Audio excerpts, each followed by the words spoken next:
take whatever is the disciplinary action that will be meted on me. I am aware and sensitive to the backlash that I'm been receiving in social media, no? And I don't believe it is fair for the PNP na madamay pa rito. Nagkamali. So resign and take whatever is the disciplinary action that will be meted on me. I am aware.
Pinapabuksan mga kababayan ang utos ng pulis, buksan yung kabilang side. Pero yung mga KOGC hindi po, mga kababayan, hindi na galit, hindi po pumayag na. Oo, tingnan natin kung ano yung mga susunod na eksena.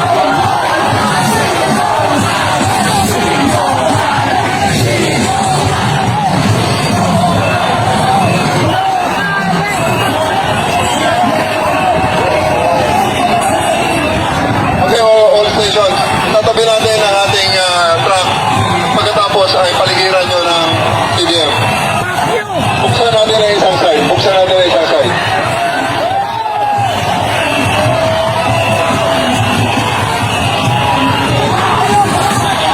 Let us open one side. Let us open one side.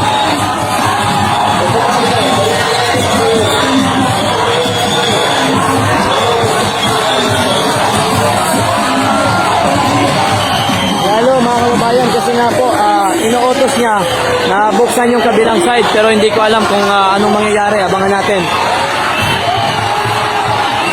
Daming pulis, oh. Atras kayo, atras kami.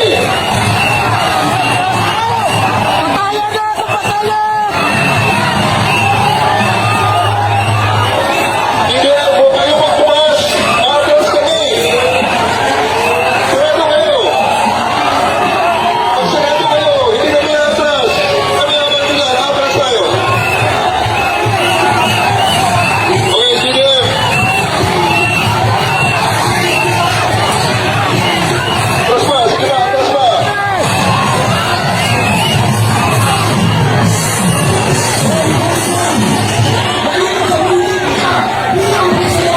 Kami mga kababayan, nag-insist kasi ang utos, buksan yung kabilang side, pero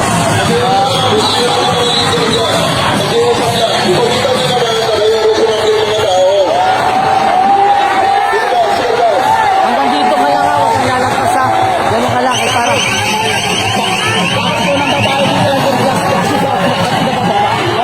wala na, hindi yan.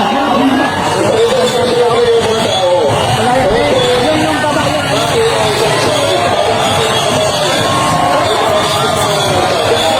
Wala yan.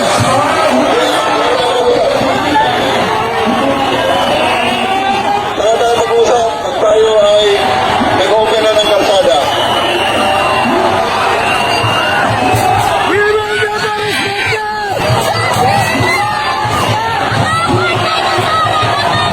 Yun na mga kababayan, medyo nagiging intense po ang sitwasyon. Talagang galit na itong mga kababayan natin dito po sa Davao City. Ayaw na po pakinggan si Tory, mga kababayan. Napakalaking special treatment ang ibinigay natin sa former president. Upuan niya, upuan ng presidente ng Pilipinas yun. Hindi siya presidente ng Pilipinas. Isipin mo naman yun, anong klaseng bent backwards yun? That is the 250th Airlift Wing, which is the presidential